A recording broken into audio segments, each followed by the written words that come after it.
Innal hamdalillah nasta'inuhu wa nastaghfiruh wa nu'minu bihi wa natawakkalu alayhi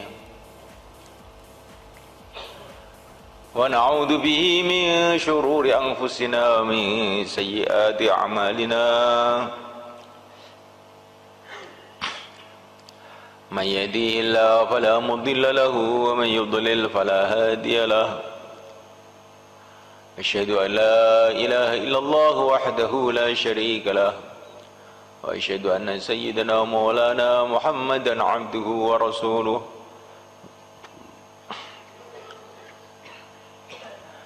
اللهم صل وسلم وبارك عليه وعلى آله وأصحابه والتابعين لهم إلى يوم القيامة أما بعد. Hadirin dimulakan, usaha agama ini maksudnya memperbaiki sifat dalam kita dan memperbaiki amalan kita.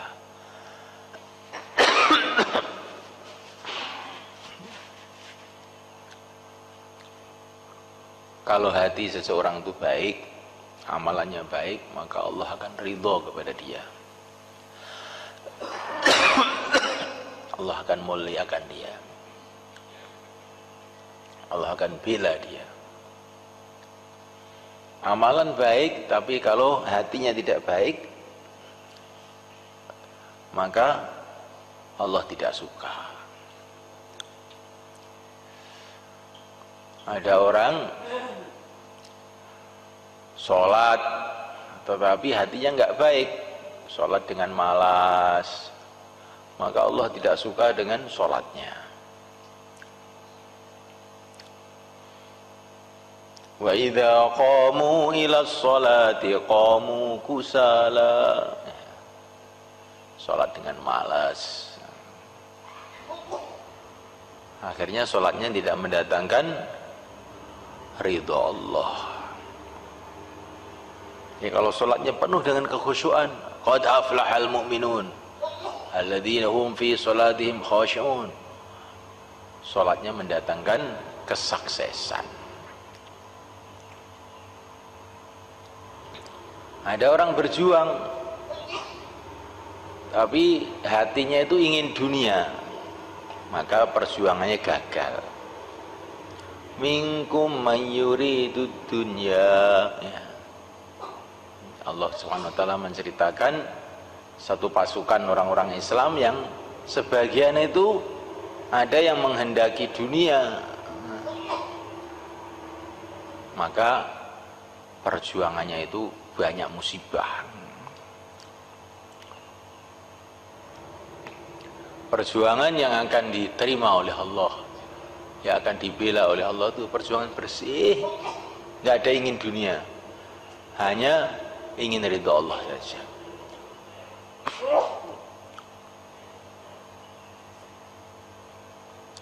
Kemudian Allah Ta'ala, Allah bercerita mengenai pasukannya Raja Talut. Pasukan ini mau menghadapi pasukan kafir yang besar sekali, yaitu pasukannya Raja Jalut. Raja Talut ini yang merupakan pimpinan umat Islam waktu itu mengatakan kepada pasukannya, ini nanti di depan sana akan ada sungai, kita akan menyeberang sungai. Waktu itu waktu panas, terik, haus. Siapa yang minum dari sungai ini nggak boleh ikut saya.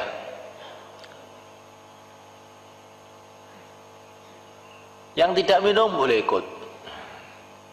Faman lam yat'amhu fa innahu minni.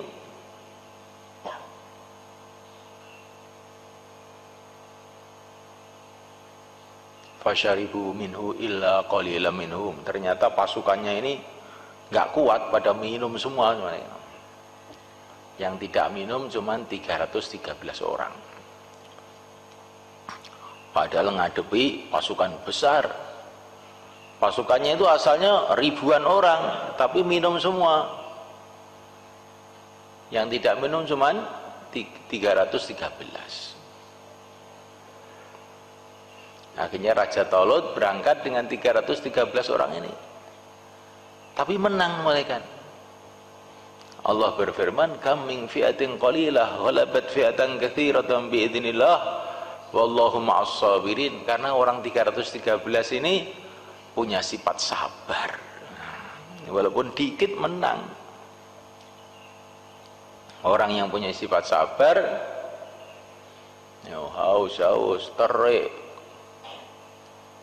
nggak minum, padahal airnya tuh di depannya. Nah, ini kan kalau nggak orang sabar nggak kuat tuh. Orang sabar dijamin oleh Allah akan dibantu. Innallaha ma'as sabirin. Jadi semulaikan Allah SWT, sifat hati ini yang kita usahakan semulaikan. Amal jangan dengan malas. Nah, malas itu membuat amalan kita nggak ada nilai di sisi Allah. Amal hanya tujuan akhirat saja, nggak ada keinginan dunia. Kalau ada keinginan dunia nanti nggak ada nilai. Amal dengan sabar, maka kita ini akan senantiasa menang. Nah, sabar itu ada dua, ada sabrun jamil, ada sabar baik, ada sabar kurang baik. Sabar baik itu bagaimana? Oh, saya ini banyak kesulitan, tapi saya sabar saja. Nah, namanya sabar tidak baik, sabar sambil ngomel. Nah, kalau sabar baik itu gimana? Menghadapi masalah-masalah senyum aja, ini sabar baik. Insyaallah kan?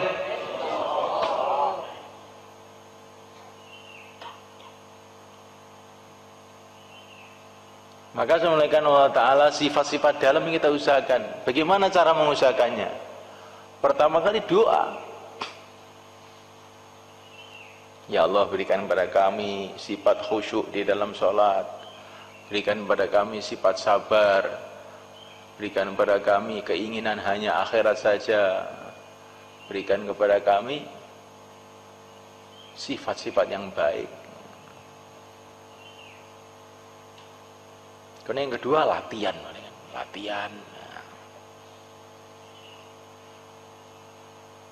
Innama sabru bitasabbur, kata Nabi. Sabar itu datangnya dengan disabar-sabarkan. Disabar-sabarkan, lama-lama jadi sabar. Setelah sabar dapat pertolongan Allah.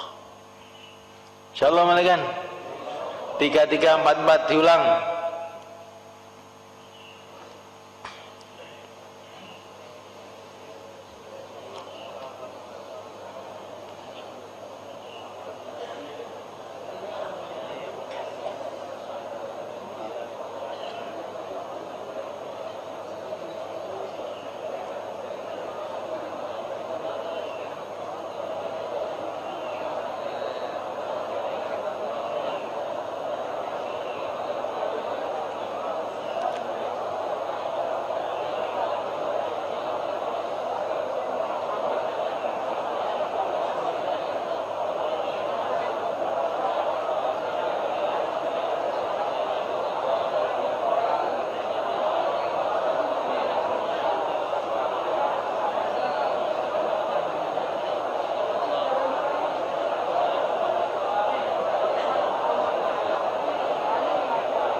Masya Allah.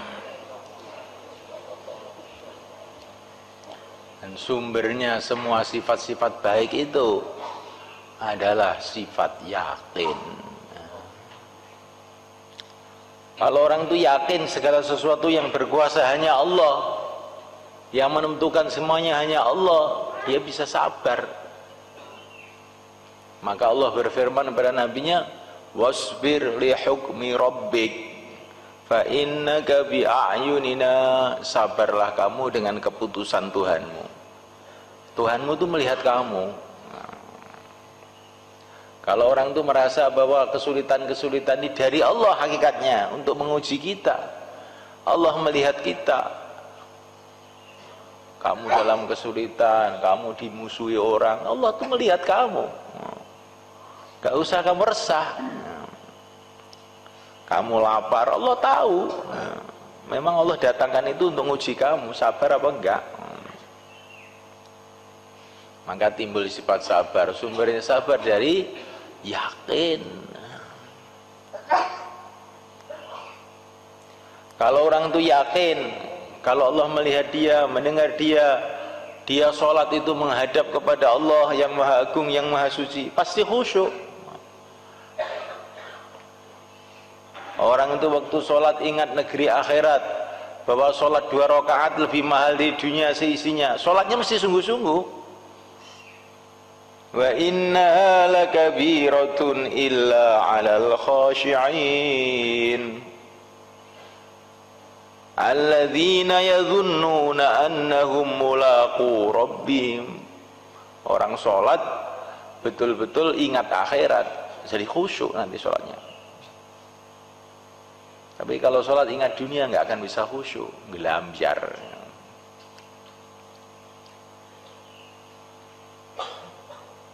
Orang kalau memandang negeri akhirat, pasti cita-citanya akhirat. Dunia dengan segala isinya ini seperti setetes air di lautan dibanding dengan akhirat. Kecil, dunia ini kecil, nggak ada apa-apanya. Makanya orang iman itu nggak mau kok. Dunia itu nggak mau, maunya akhirat karena terlalu kecil. Sudah kecil, pendek, banyak masalah. Kecil, pendek, banyak masalah.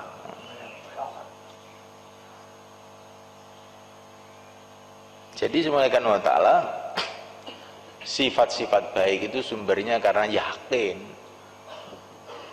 Yakin kepada Allah, yakin kepada negeri akhirat, ya akhirnya sifatnya baik. Kalau orang itu yakin bahwa dia ini hanyalah hamba Allah, tinggal di bumi Allah, nggak bisa apa-apa tanpa pertolongan Allah, timbul sifat tawadhu. Nggak bisa sombong, tuh nggak bisa. Man tawadhu'a rafa'ahu Allah. Siapa yang punya sifat tawadhu, derajatnya diangkat oleh Allah. Kalau orang itu tahu seluruh nikmat itu dari Allah, maka dia akan bisa syukur. Punya sifat syukur. Walaupun dikasih sedikit, oh ini yang memberi Allah, walaupun sedikit. Walaupun seteguk air, kalau yang memberi itu seorang raja, jadinya mahal. Nah ini yang memberi bukan raja, yang memberi adalah Allah. Nah, maka seteguk air pun syukur. Karena berarti dapat perhatian dari Allah. Walaupun mereka cuman minum kopi, tapi di istana raja, seneng gembira. Tadi saya baru minum kopi di istananya SBY. Nah ini dunia ini istananya Allah. Nah, bagi orang iman minum kopi, minum teh, air putih, syukur di istananya Allah. Insyaallah malaikat. Kalau timbul ada yakin, timbul sifat-sifat yang baik. Jadi kalau nggak ada yakin, amalan-amalan agama itu jadi nggak berarti. Sholat nggak ada rasanya, zikir nggak ada nikmatnya, berjuang bukan menambahkan kejayaan, malah menambahkan masalah, karena nggak ada sabarnya, berantem terus. Pokoknya kalau nggak ada yakin ini musibah semua isinya. Kalau kaya nggak ada yakin ya musibah, tambah banyak dosanya aja. Kalau miskin nggak ada yakin ya tambah sengsara, tambah mengeluh terus di dunia. Pokoknya sumber segala kebaikan itu adalah yakin. Diulang 3344.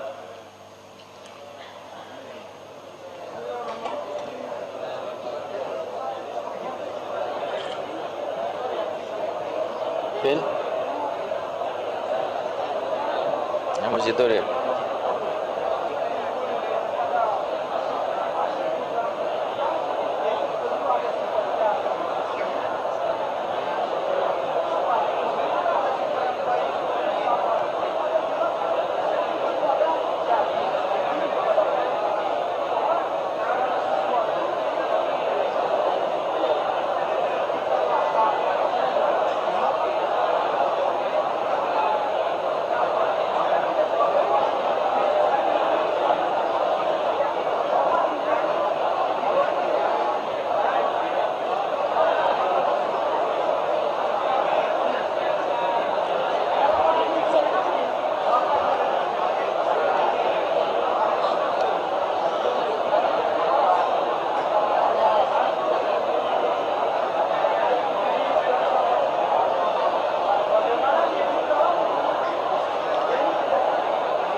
Taqabbalallah, jazakumullah, masya Allah.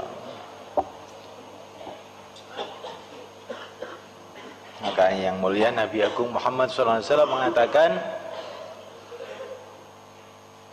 umatku yang awal, para sahabat sukses dengan sebab yakin dan zuhud. Yakin dan zuhud. Zuhud itu nggak senang dengan dunia. Kenapa? Sudah lihat akhirat kok senang dunia. Siapa yang senang dunia itu? Orang nggak mandang akhirat. Kalau orang mandang akhirat nggak akan senang dunia itu. Dikasih gratis pun nggak mau. Oh, nggak mau. Apa dunia ini? Orang yang di depannya itu ada istana dari emas dan ada gubuk dari bambu. Kamu suruh milih mana? Ya nggak usah disuruh milih, ya jelas saya milih ini. Tapi itu bambu itu juga kamu ambil juga lah. Nggak usah ngerget-ngergeti tok wae. Ngotor-ngotori aja. Ya dunia itu seperti gubuk bambu itu, akhirat itu istana dari emas. Mana yang milih? Sudah gubuk bambu, sudah kena rayap juga, sudah mau ambruk. Ya kalau akhirat ini istana emas selama-lamanya. Siapa masuk tidak akan mati selama-lamanya. Dunia ini kalaupun kita ada rumah yang bagus, itu kita masuk, kita yang mati. Walaupun rumahnya bagus, itu nggak akan bagus. Sebentar lagi tua-tua mati. Tapi akhirat tempatnya enak, orangnya enak selama-lamanya. Umatku yang awal mereka jadi sukses sebab yakin dan zuhud. Ya sebaliknya umatku yang akhir, ini kesimpulannya, rusaknya dengan lemahnya yakin dan seneng duit. Itu jadinya. Malaikat Allah Ta'ala, maka kita ini belajar yakin supaya sampai timbul perubahan-perubahan sifat. Dai yang sukses itu dai yang ada yakin. Fa in tawallau faqul hasbiyallah la ilaha illahu alaihi tawakkaltu wa huwa rabbul arsyil azim. Kalau kamu menghadapi tantangan dalam dakwah, katakan hasbiyallah, cukup Allah. Faman yatawakkal 'ala Allah fa huwa hasbuh. Siapa yang tawakal kepada Allah, Allah akan cukupi. Maka Nabi diperintah oleh Allah kalau menghadapi masalah, hasbi Allah, cukup Allah. Akhirnya walaupun menghadapi banyak masalah, ya beres semua. Insyaallah kan. Nah, untuk belajar yakin itu bagaimana? Doa terus. Kemudian malaikat Allah Ta'ala yang kedua, kita mau bersusah payah untuk agama. Yang ketiga, malaikat Ta'ala, kita amalkan sunnah-sunnah Nabi. Kemudian yang ketiga, malaikat Allah Ta'ala, latihan terus menerus.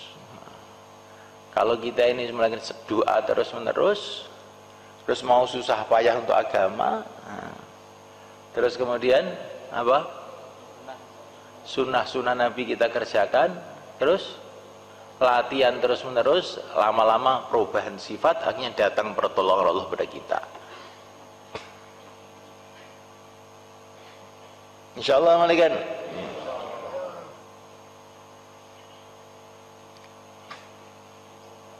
Ar-Rahimuna yarhamuhumur Rahman. Orang yang sayang kepada umat disayangi oleh Allah. Ini kan hadis-hadis ini santri kan semua sudah ngerti. Tapi bagaimana ini jadi sifat? Walaupun kita ini dibenci orang, dimarahi orang, tetap sayang. Kenapa kamu sudah dimarahi, dicaci maki, tetap sayang? Supaya disayangi oleh Allah. Ini urusan saya itu dengan Allah. Nanti kalau saya marah nanti nggak disayangi oleh Allah nanti. Nah kalau ini terus jadi dilatih sampai kita ini diusir, dicemberuti, dipelototi, masih juga tetap sayang. Nah nanti kita akan lihat bagaimana sayangnya Allah datang pada kita.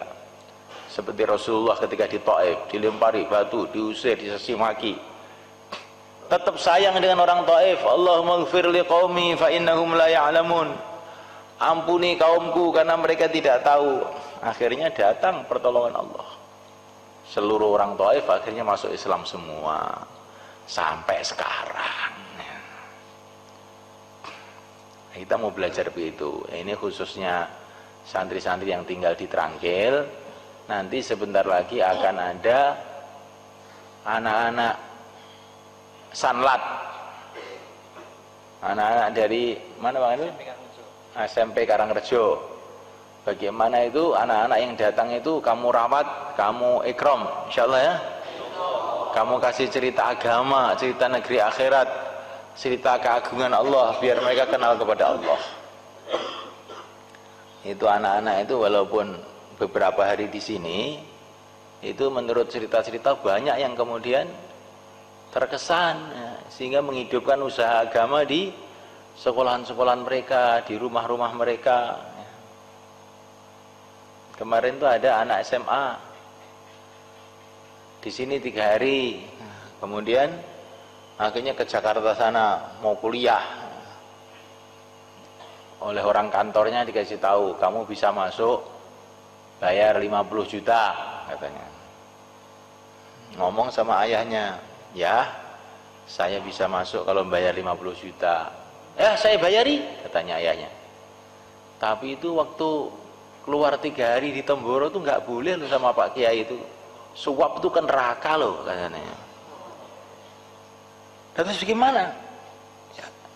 Katanya itu kalau ada masalah suruh sholat. Saya tak sholat aja ya. Nah, sholat aja. Akhirnya diterima tanpa suap. Nah, ini padahal itu ngajinya cuma 3 hari aja. Nah, maka kamu rawat ya semua itu ya, insya Allah ya, dirawat. Nah, supaya mereka betah sehingga bisa ada fikir agama ketika mereka pulang. Itu sekarang beberapa SMA sudah ada klub jilbab. Nah, klub jilbab. Mereka itu dulunya open cup semua. Nah, open cup gundul kayak tuyul. Nah, tapi setelah 3 hari di sini pakai jilbab. Nah, nanti juga ada yang program sanlat itu di Putri. Makanya kamu ikut doa, kamu nggak usah lihat di Putri, dosa. Nah, kamu di sini doa yang putra itu kamu rawat, yang putri sudah ada yang rawat. Insya Allah ya. Ini Ramadan, ini kesempatan. Nanti setelah 2 hari ini akan ada dari mana? SMA. SMK ya, Kasembon. Kasembon mana? Malang. Malang. Nah, kita rawat juga, insya Allah ya. Kalau yang SMP ini tidak keluar, di itikaf di masjid aja. Kalau yang SMA nanti keluar. Maka kita pikirkan semua bagaimana ini jadi amal jariah kita di sekolahan-sekolahan, di kampung-kampung. Mereka sudah datang sendiri, kita syukuri, ini kiriman Allah buat kita ya. Kalau kita pahami itu dari Allah, maka kita akan gembira itu. Nah, tapi kalau kita pahami dari sekolah nih, kita males. Ini sudah lapar-lapar, ngurus tamu lagi. Nah, tapi kalau ini dari Allah, kirimannya Allah ini, maka senang ini. Nanti kalau dikirimi oleh Allah nggak kita rawat, gimana nanti? Kita dosa nanti. Insyaallah kan. Kemudian yang mau keluar 4 bulan, 40 hari, berapa hari saja hari ini, silahkan berdiri ke selatan. Monggo. Yang mau keluar 4 bulan, 40 hari, tambah masa, sisa masa.